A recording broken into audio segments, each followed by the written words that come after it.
Yeah, lastly, the other thing I want to talk about that I had like that I should talk about was when it comes to aim training. Yeah, I think a lot of people know that I'm like pretty adamant on the Wes Proder aim routine that he talks about, his benchmarks, all that stuff. I've been running that like crazy since the summer. My aim has improved immensely. I've hit some world records on that. I've hit one world record on one of his scenarios in there. I've gotten like plenty of pretty high scores, man. Like compared to where I used to be, and also compared to others, I think I have like pretty good aim in terms of kovakks. And I'm seeing all these improvements in kovakks, right? And I get in game and I just keep on fucking dying.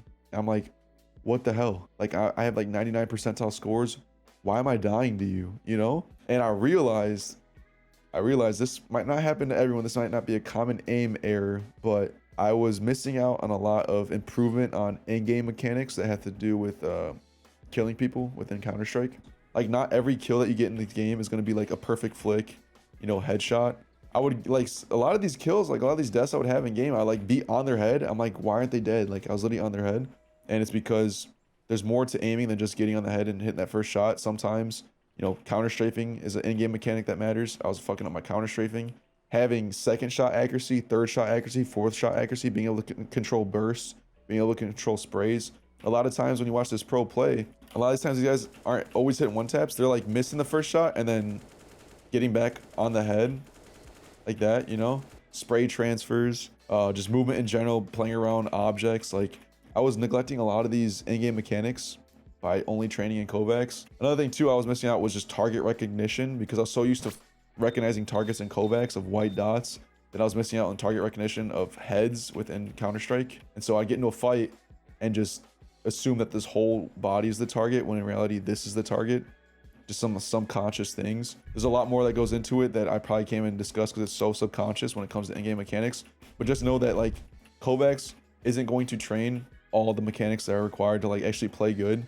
It's gonna help you immensely with getting on target, the first shot accuracy, but after that, you know, it's all out of kovakks, it's all in-game mechanics. And so what I've been doing was actually doing crossfire on refrag. I'm not sponsored by refrag anymore, but I'm still gonna shout them out because I think this is a really helpful tool. I'll do their crossfire because you can train everything. Like the reactive flicks are within it because the bots peek you. It's not just aim bots where there's like a row of targets in front of you. You can practice your sprays, you can practice your spray transfers, you can practice your one digs, you can practice your bursts. And the other thing too is that a lot of people be like, oh, just DM. But the problem with DM is that like the reps per minute is just so dog shit. Like you probably find a fight like once every 20 seconds, and sometimes you just get shot in the back of the head. Whereas in refrag, crossfire, like there's a fight like every 2 or 3 seconds. You know, like every time I'm peeking, there's people here. There's a dude there, you know? And so I've been doing a lot of crossfire, just practicing my in-game mechanics. And what you gotta do, what you have to do when you do this, you have to apply the same aim concepts that you learn from like Wes Proder and shit. A lot of people, when they get into crossfire or any type of like aim trainer scenario within the game, they'll try their best to like look cool and like not die, right? They're just coming in here, always hitting the headshot, you know, damn, not like that. But they're you know, they're taking their time with their shots. They'll probably like pause, get the headshot, like shit like that. What you have to realize that you learn through air reps. So apply this to when you're doing crossfire, and like just let your subconscious go. Like just let your initial reaction come out, and if it's a mistake, that's fine. Your brain will fix it. Like just let yourself feel the errors. If you're gonna think about anything while you're doing this, just think of like what you did wrong, and don't think of what you need to do. Because if you overthink the conscious of like how to move the mouse, you're already fucking yourself up, and you're just training yourself to only have good aim when you're consciously able to think about it.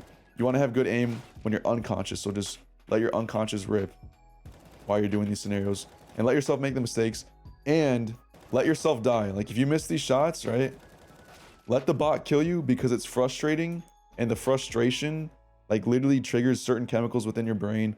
Your I think it's norepinephrine, epinephrine comes out when you're frustrated, which is your adrenaline, and that induces neuroplasticity, which is what you need if you want to learn. That's brain growth. You know, your brain's folding, you're getting more wrinkles. So when you get into crossfire, if you're doing any type of in-game training, just let your unconscious out. Go for those weird sprays. Go for shit that's really hard and frustrating. and your brain will adapt. Take breaks every 2 minutes, like for 10 to 20 seconds. Just sit in silence. Basically, just apply everything you learned from like Wes Proder and his videos into an in-game routine, so you can work on all the in-game mechanics that you don't have access to while doing kovakks.